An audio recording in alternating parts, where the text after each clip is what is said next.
Let's now link back to Iman Rapeti. She's out at the Virginia Airport in Durban. Iman, over to you.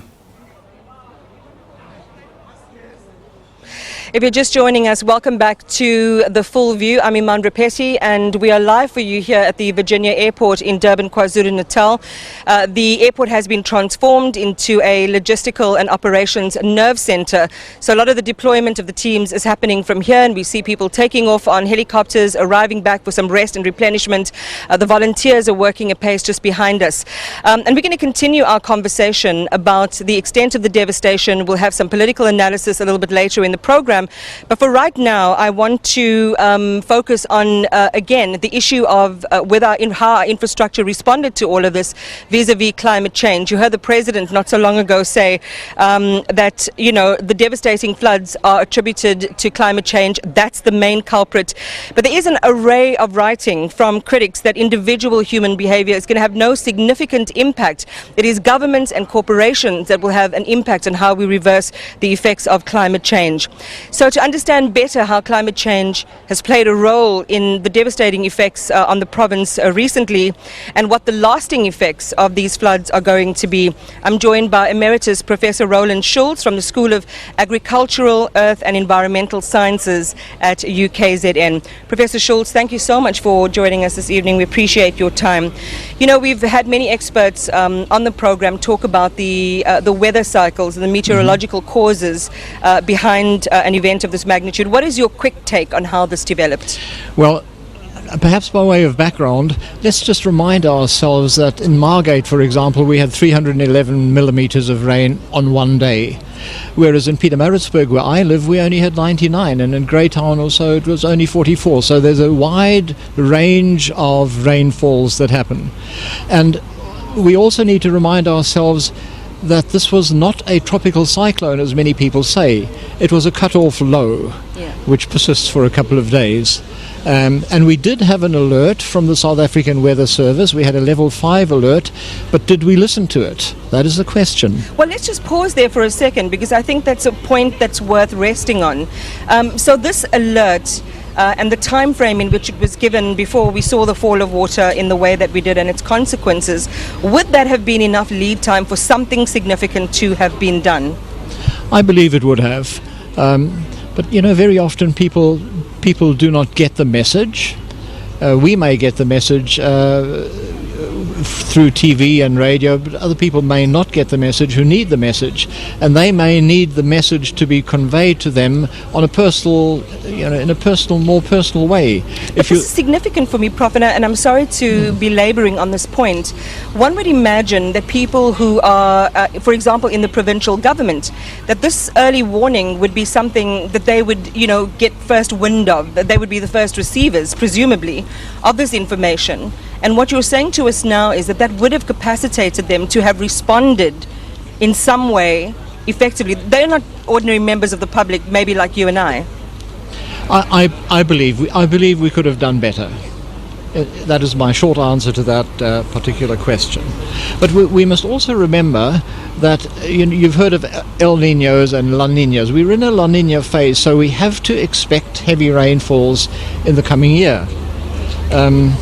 Now, could it have been climate change? The answer to that is yes and no. The experts at the Weather Service say one cannot say with precision that this was climate change.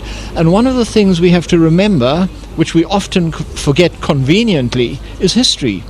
We had the 1987 floods, the Des Moines floods, where we didn't have 300 millimeters, we had 900 millimeters. Yeah, and 500 people died. And 500 people died, and we had an area of over 100,000 square kilometers, which in that whole area they had over 370 millimeters. So we've had all of these things before. The question is whether we're learning from them. The question also, from your perspective, is it climate change? Is it happening more frequently? Is it happening with more intensity? Well, these are questions we can discuss. Well, one of the concerning things as we focus on rebuilding, as we focus on responding better and in fact being proactive about how we city plan and urban plan, is of course what the effects of this is going to be on various things in the short to medium term. First of which would be around agriculture and hydrology. Absolutely so, and in agriculture we have to respond in two different ways: commercial agriculture and subsistence agriculture. And remember that many parts of our country are overgrazed, for example, and therefore the stormwater runs off much more rapidly, whereas in other parts of the country where we have commercial agriculture, we have contour banking and all sorts of things that prevent floods of the magnitude that you would get elsewhere. The other thing we need to remember is that the biggest devastation was in cities. And in cities, again, we have two or three issues that are quite important. One is land use. In a place like this, we have what we call impervious areas. We have roofs, we have tarred roads, rain that falls on there runs off. But if our stormwater drains are blocked, what happens? We have the damage we've had before. We've the damage we've had now, and a lot of the damage could have been prevented by proper maintenance. That's simple, and that basic, as you're saying. And in fact, it's what one of our earlier guests was saying. They've been calling and begging in places like Sastry Park for the stormwater maintenance and clearing and drainage to happen, and it simply hasn't happened. And as you say, water then, if it can't be drained away, is going to flood and appear over land.